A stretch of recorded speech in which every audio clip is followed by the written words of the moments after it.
Erokamano jawinjo mara, watieko gi puonjruok ma tich abich mawacho ni chenro mochanie kaka kor timore mwayude Daniel 8:13.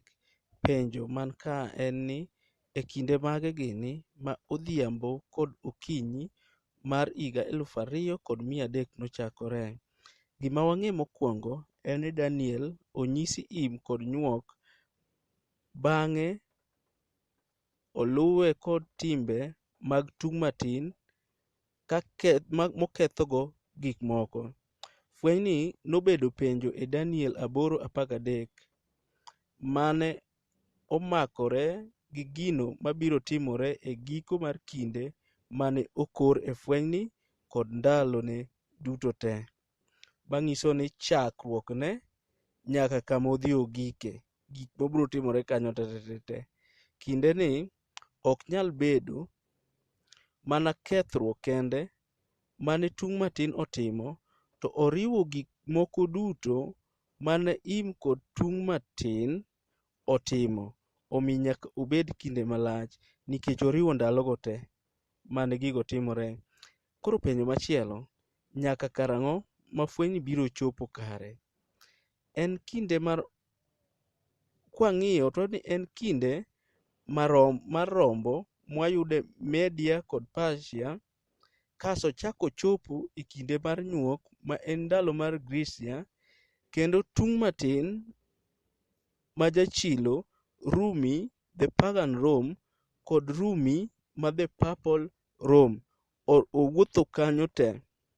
Kwang'iye mos, ndalogo te e kinde ma tung' matin notieke timbege duto te, eka gik moko maler nodwoki, tiende ni giko mar higa 2300 mawacho ni kata yo machielo ni eka sanctuary nopwodhi.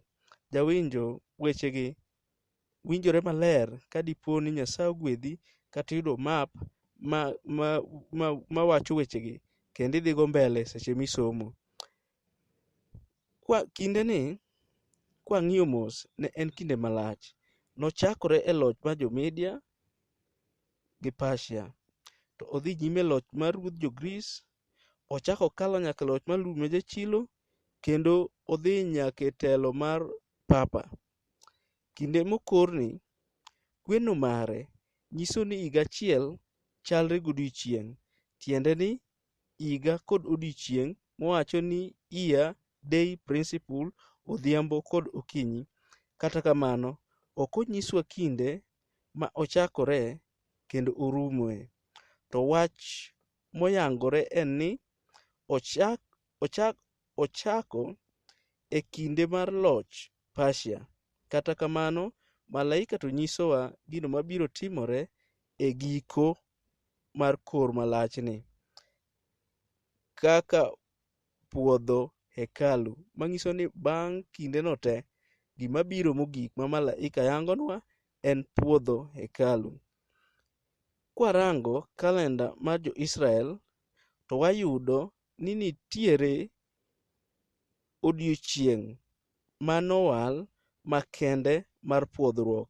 E kindeno hekalu ne ipwodho kaluwore kod richo mag joge Nyasaye, mang'iso ni richo duto mag joge Nyasaye nokwa ng'uono nitere hekalu, mana kaka nitimo e piny ka, to kendo polo bende itime mano.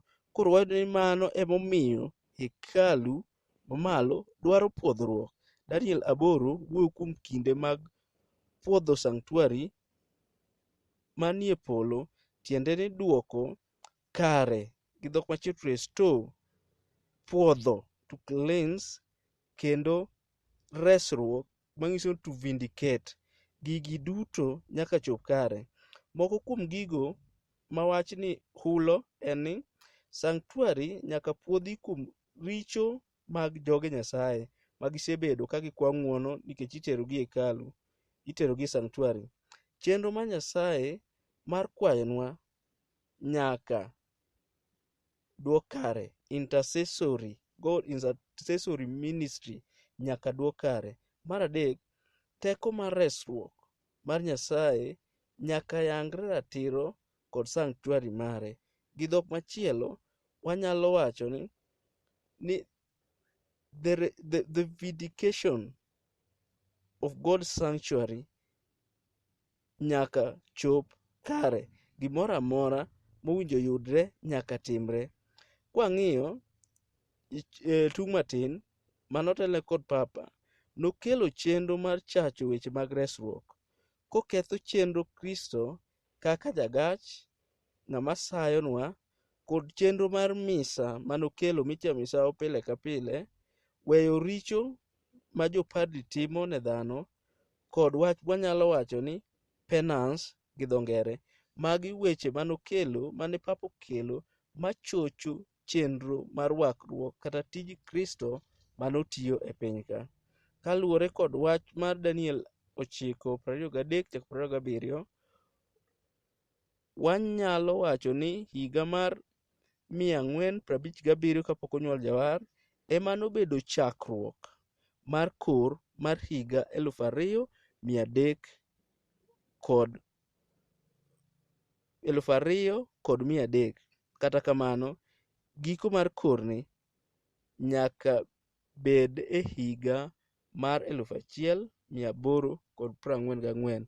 Wayudo ni 1844, mang'iso ni e yo machielo gi dho ngere ni it started in 457 BC and ended in 1844 after death of Christ.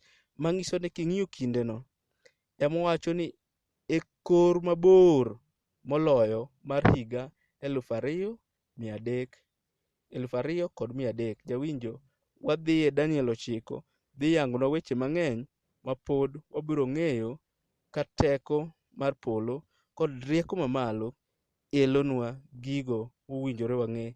Jawinjo, Nyasaye mondo med gwedhi kendo med miyi thuolo mar winjo wechene e yo mowinjore kendo makare. Erokamano.